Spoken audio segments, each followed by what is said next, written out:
Eurofantasy match day 1 is now finished. However, match day 2 deadline is today. So in this video, I'm going to be revealing my team selection as well as my current limitless draft. So as always, make sure to drop a like on the video and of course, smash that subscribe button for daily Eurofantasy content. Enough waffling, let's get into today's video. So first up, a quick recap on how I got on in match day 1, and let's be real here, it was disappointing from some of those premiums. Literally Kane, Ronaldo, Lukaku, even Mbappe to an extent really didn't perform in that opening day. So I ended up scoring 55 points. My overall rank is about 750,000th in the world, but I am hoping after this match day I can get myself at least into the top 500,000 or so. But realistically, the big returners here were from Eriksen. That was a really nice differential. Trent Alexander-Arnold with a 7-pointer and Florian Wirtz. I kept the captaincy on him, and that definitely has proven me a lesson that maybe chasing the captaincy sometimes isn't the right way to go. So I was really happy that I ended up sticking with Florian Wirtz. But of course, going into match day 2, previously my chip strategy was to use both of my chips in the group stages, but I will come on to my chip strategy now just to show you why that might have changed going into match day 2. But importantly, let me know in the comment section, how did you get on in match day 1? So taking a look at the current chip strategies that you can go for, of course there are different variations, but realistically these are the 4 options available to us. So I just want to quickly fly through them to give you the pros and cons of each one. So options 1 and 2 are basically the same. You use both of your chips in the group stages. Option 1 is that you use the limitless chip in match day 2 and the wildcard in match day 3, and basically option 2 you just flip it the other way around. Now it's worth noting, if you didn't know, limitless chip is a little bit different to the wildcard for a few reasons. You get the same unlimited transfers, however you get unlimited budget with the limitless, and of course your team then resets to the previous one the following game week. So for example, if you were to use your limitless chip in match day 2, in match day 3, your team would reset to what it was in match day 1. So you do need to make sure you are aware of that if you are going down that route. Now, there are pros and cons to going for option 1 and 2, but it is all about the fixtures more than anything, because when you want to play your limitless chip is the time when you think you can't afford that squad, because if all of the premiums are available in the game, you likely are going to exceed your £100 million price allocation, and that is when the limitless chip is really, really handy. If, for example, in match day 3, you're planning a squad and you think to yourself, I only need 100 million, then going for option 1 is definitely the route to go for. And one argument that I would say, if you are going to go down this route, is there's still the premium teams left in the competition. If we get to match day 3, France, England and all have qualified, you might not even be able to spend 100 million if Kane, Mbappe, all these premiums are actually going to get rested. So my recommendation, if you are all in on the chips, would probably be just to use the limitless chip in match day 2, followed by the wildcard in match day 3. Now taking a look at the other options available to us, option 3 is where you play your limitless in this game week and then you wildcard in the quarterfinals. But as I've noted here, we need to remember, if you're going to land this strategy, that your match day 3 team will be your match day 1 squad. So you need to be really careful to make sure your team actually looks good for match day 3. Of course, you will have 2 free transfers to use in that part, so you can do so, but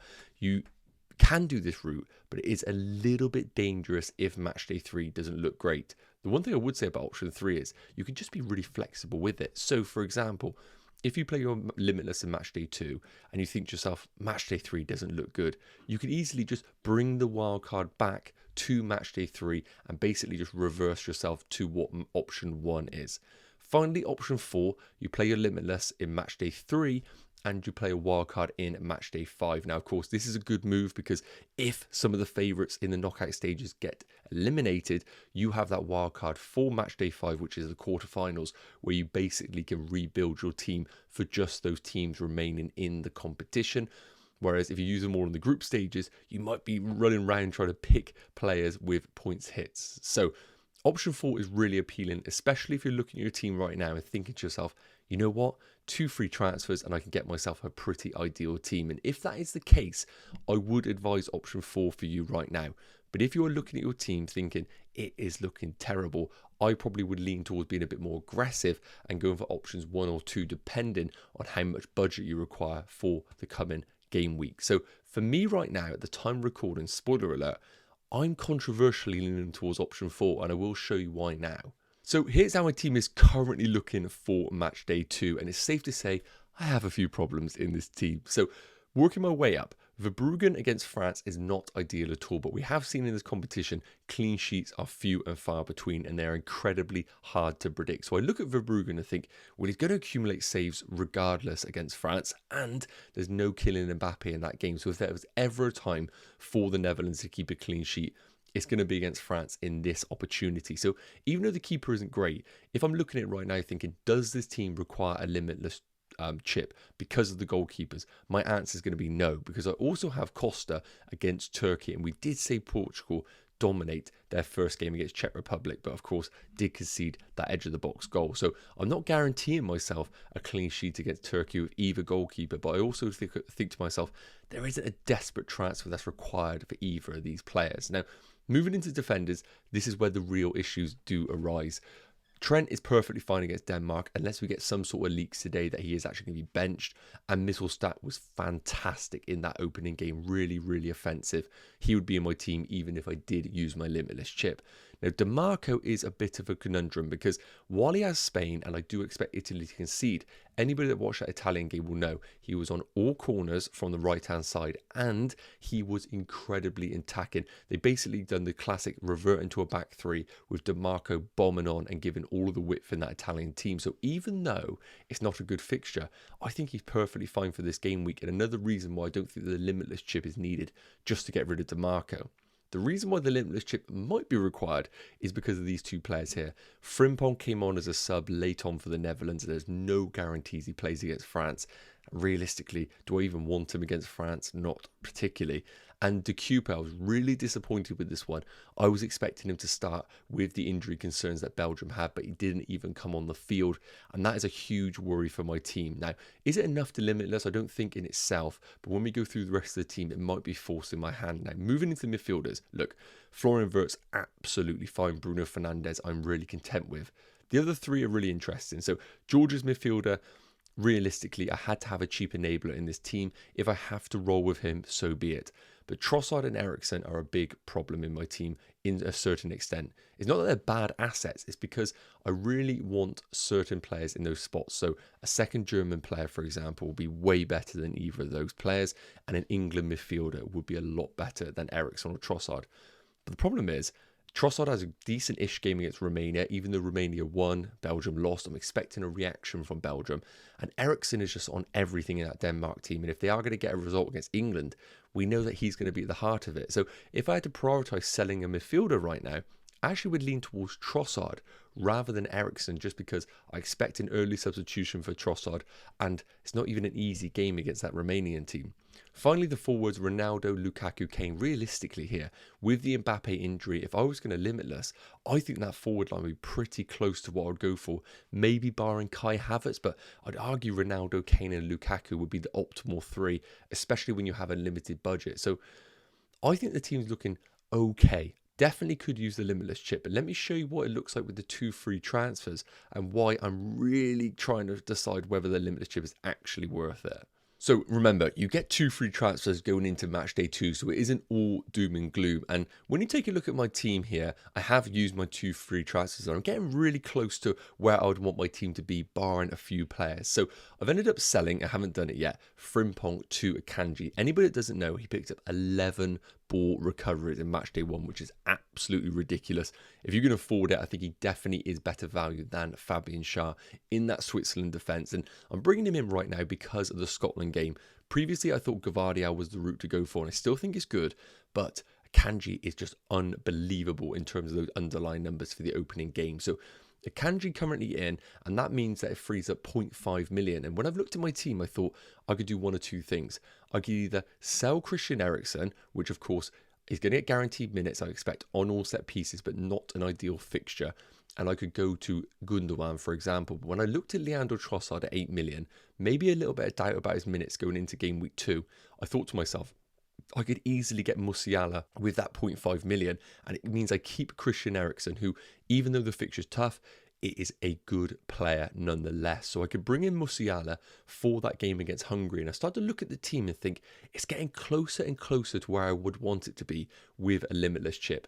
If I could change it, of course, I would improve Ericsson and the Georgian midfielder, and the QPA would definitely be improved. But outside of that, I think this team would be really close to how the Limitless draft would look. And you can see where my issue lies here.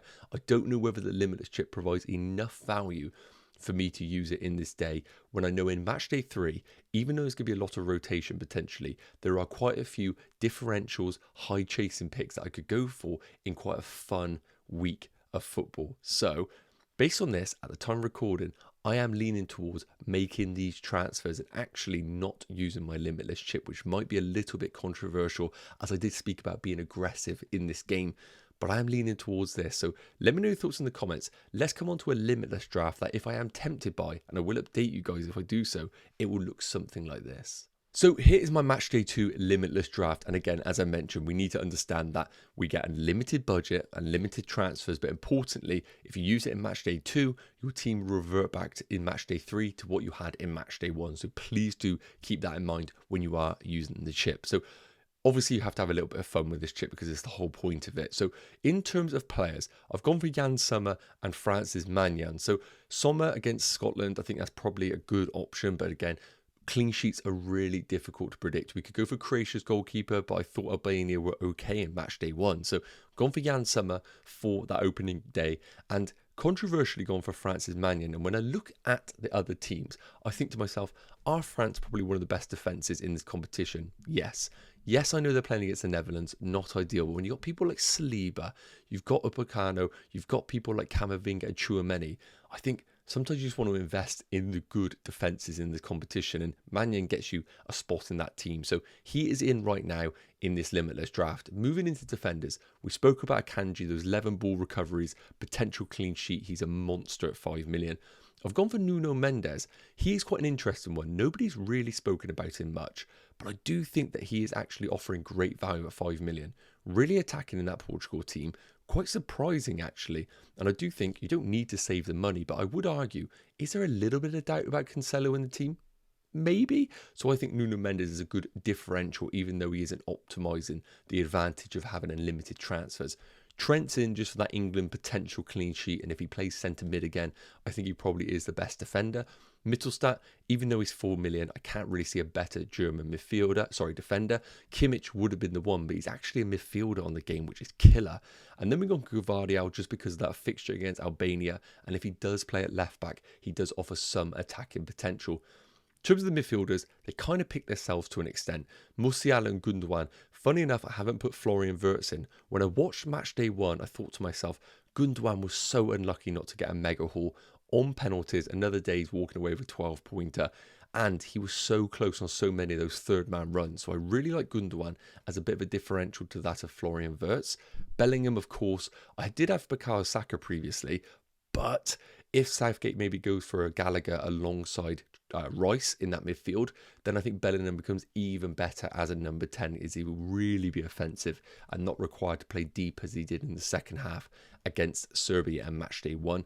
Kevin De Bruyne, I know Belgium were disappointed, but they have to win this game, and Kevin usually steps up in these big games when he's needed. So De Bruyne's in, and of course Bruno Fernandes. I thought he had a good game in matchday 1, unlucky not to get any sort of returns. And finally, the front three.